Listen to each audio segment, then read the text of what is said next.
Ah, Pagpapalang umaga pong muli sa inyo mga kapatid at namiss ko pong muli kayo at salamat po sa mga nag-likes at sa mga nag-share po nung aking pong huling nating pinagbulay-bulayan about Jesus entered heaven itself. Yun po yung ating huling na pagbulay-bulayan mga kapatid. At maraming salamat po sa mga nag-likes, hindi ko na po mention yan yung pangalan at naniniwala ko na ang Panginoon na po ang bahala sa inyo kung sino po yung duminig at nagnais na makapakinig ng aral na nagmumula sa salita ng Diyos. At yung mga nag-share lalo, salamat din sa mga nag-share at naniniwala ko ng Panginoong Diyos na ang bahala sa inyo dahil ang sinishare ay ang salita ng Diyos. So tayo po manalangin muna at patuloy na mag-aral ng salita ng Diyos.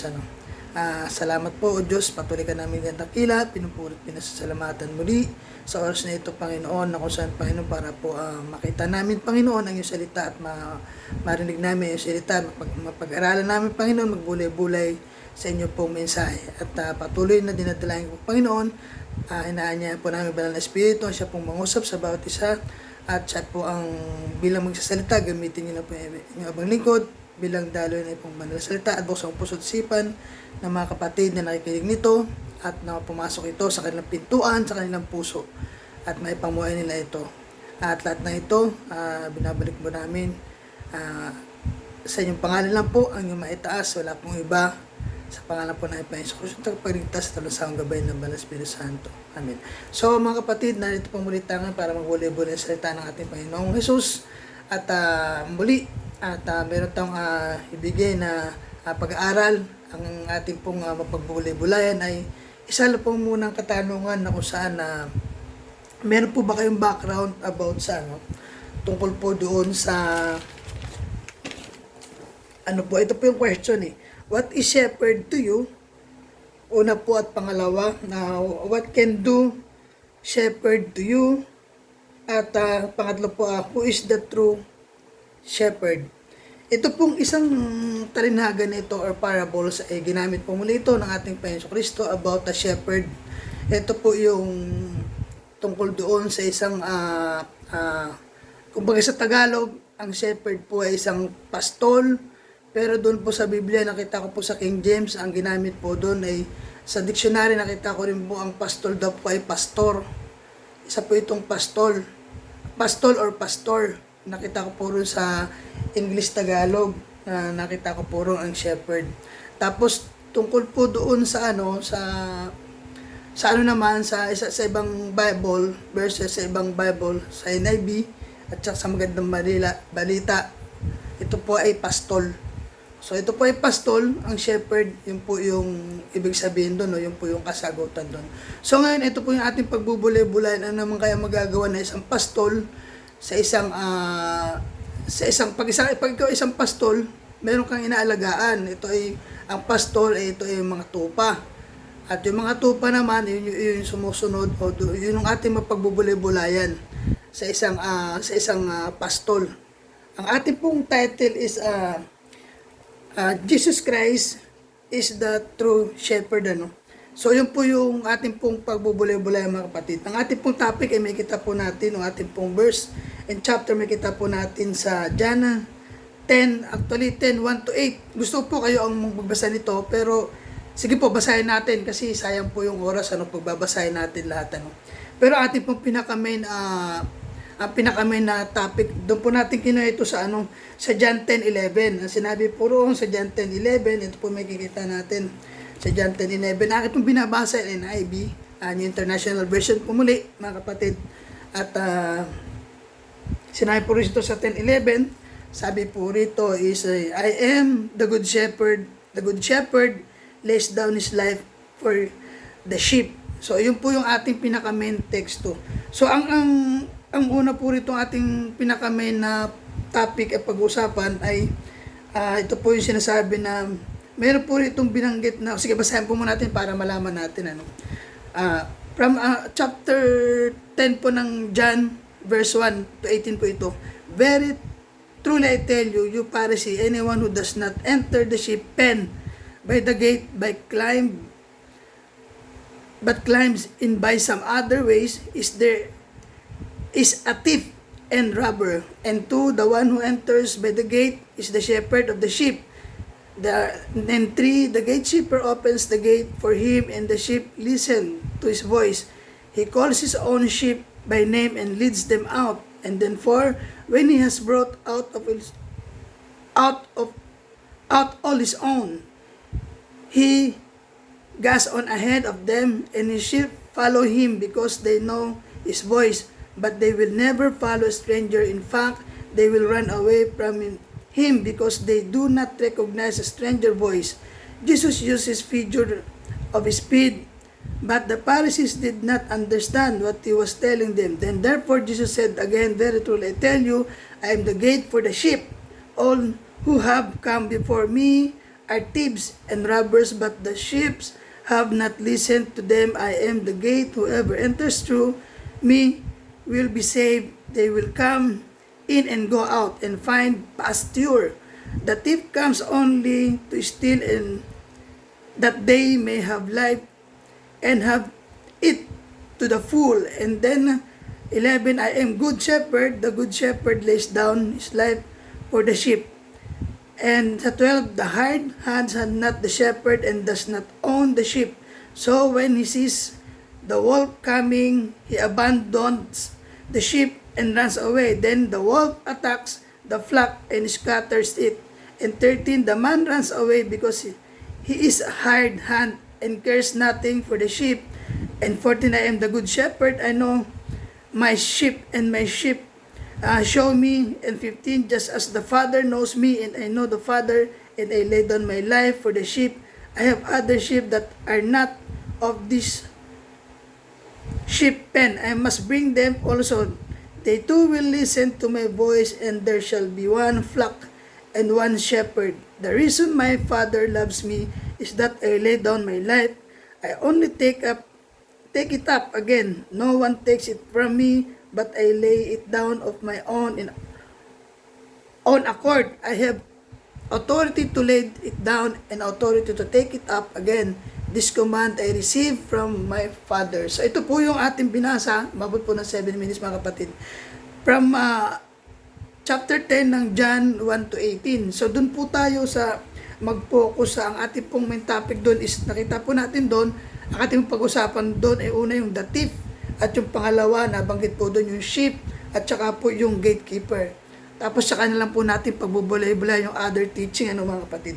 So yung pong ating makikita, doon po muna tayo sa tip. Ano po ibig sabihin ng tip na sinasabi dito? Nabanggit dito ng ating Panginoong Jesus. Siya po ang nagsasabi nito, nagkakwento, siya po ay nagsasalita nito, nung siya po ay nagahayag ng salita, ano? So, ano pong parable po muna ito? Isa itong parable, ito ay isang talinhaga kung sa Tagalog. Ang ating Panginoong Jesus ay mahilig gumamit ng talinhaga. Bakit niya ito ginagawa? Dahil ito dun para dun sa mga nakakaunawa. Kita nyo, nung mga panahon na yun, kahit ang mga Pariseo ay hindi nila maunawaan yung talinhaga na sinasabi ng ating Panginoong Jesucristo, yung parables. Kaya sila nagtataka about the shepherd, the thief, and the sheep.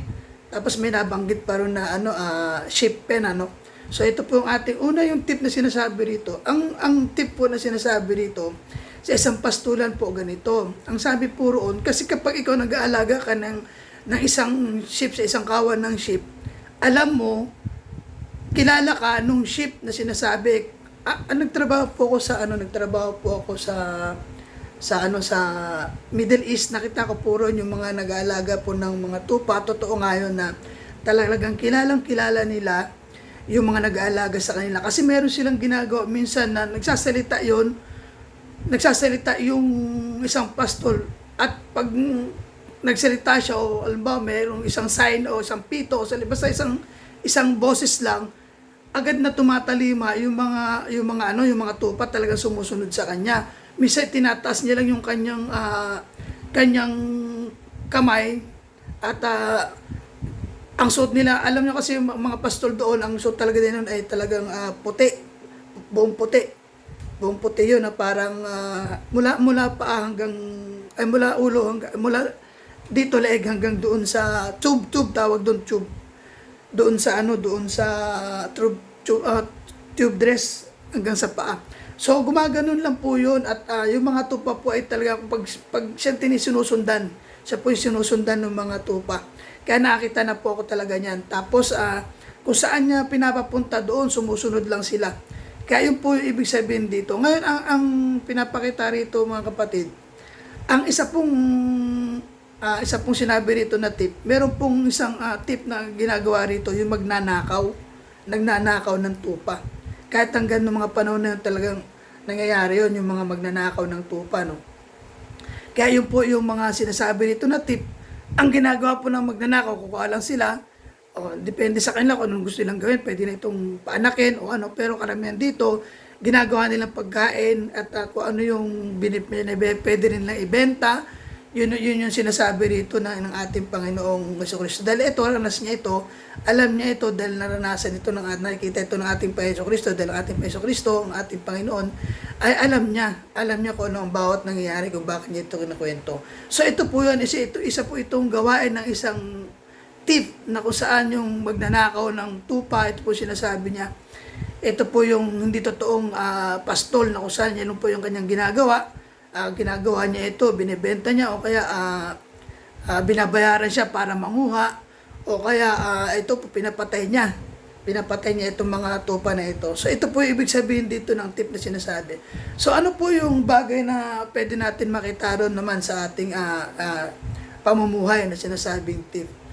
Ang salita po ng Diyos kasi ganito, ang tunay po rito na pinapakita dito ay ang ating Panginoong Jesucristo. So balikan na lang po natin yan, no? Yan po kasi ang ating inuna para po magkaroon tayo ng alimbawa tungkol po doon sa anong yung tip na sinasabi rito ang sinasabi rito. So tingnan natin doon sa John 3 John 10:5. Sinasabi niya rito sa John 10:5, ang sabi rito ng ating Panginoong Hesus, si Jesus Christ po nagsabi ito mga kapatid.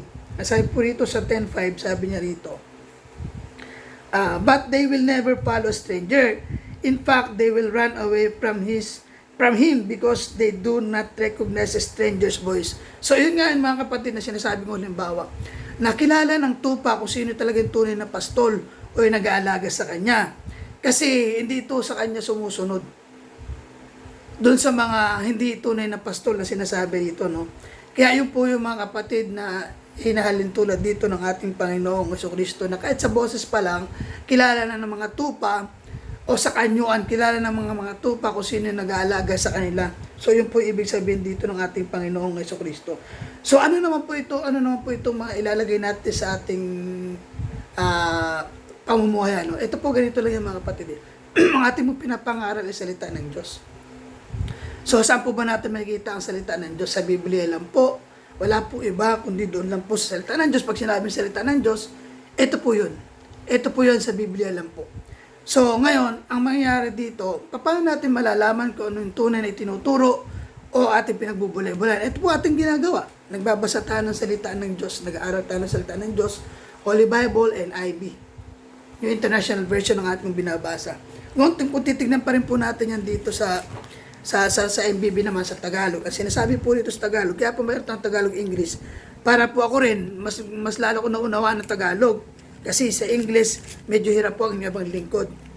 So, ang maganda po doon ay nakikita natin dito kung ano po talaga yung sinasabi. So, tingnan natin dito sa 10, ang sinabi po roon ay 10.5. Sinasabi dito sa 10.5 na hindi sila susunod sa iba, kundi tatakbong palayo sapagkat hindi nila kilala ang tinig ng iba. So yun po ibig sabihin dito.